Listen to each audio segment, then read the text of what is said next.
मुलांची हेल्थ ही पालकांची जबाबदारी आहे, हे आपण नेहमी म्हणत आलेलो आहे की पालकांनी जागरूक राहणं खूप महत्वाचं आहे. म्हणूनच सान्वीला घेऊन 6 महिन्यापूर्वी ही दोघं आली होती, साखरे कुटुंबीय. आणि तिचे बाबा जरा जास्त तिच्याबद्दल कॉन्शियस होते की हिचं काहीतरी बिनसतंय, वजन वाढतंय किंवा पोट वाढतंय, तर काहीतरी करायला पाहिजे. आई म्हटली तुम्ही सांगा, मी ते सगळं करून घालते, मला काय प्रॉब्लेम नाहीये. आणि ह्या सगळ्या कॉम्बिनेशन मधून एक रिझल्ट इतका छान आला की तिचं वजन 2 किलोनी कमी झालंय. आम्हाला वजनाचा जास्त इश्यू नव्हता, तिच्या सवयी बदलायच्या होत्या. तर मला असं वाटतं सान्वी, आपल्या काय काय सवयी बदलल्या रे, सांग मला जरा.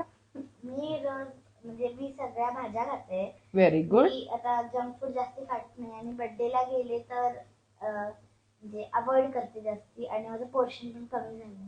आणि बाकीच्यांचं काही कमी झालंय का? हो, सगळेच घरी आता कोण नाही खात, बंद.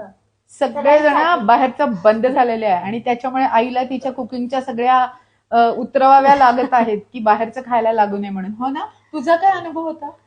नाही, माझ्यासाठी तर म्हणजे खूप चांगलं वाटलं मला की आधी ती फक्त लिमिटेड 2 किंवा 3 भाज्या खात होती. माझी कंप्लेंट होती.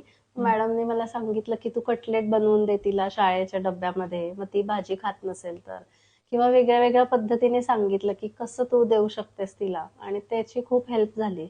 रादर ती ज्या गोष्टी उपमा वगैरे खात नव्हती, इडली कधी खात नव्हती, पण आता ती खायला लागली. सगळ्या गोष्टी खायला लागली, हो की नाही? बाबांचा काय अनुभव होता? सेम. आता ही सगळं भाज्याही खायला लागली, सॅलरी खायला लागली आणि पोषण पण कमी.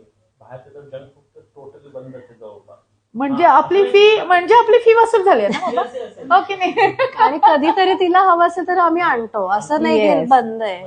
पूर्णपणे कुठलीच नाही. गोष्ट रिस्ट्रिक्ट केली ना की मग मुलं ऐकणार नाही. पण आपण त्यांना ती थोडी थोडी म्हणजे एका प्रमाणामध्ये दिलं तर ती पण एन्जॉय करतात हो. आणि मग सारखं त्या गोष्टीचा हट्ट धरत नाही.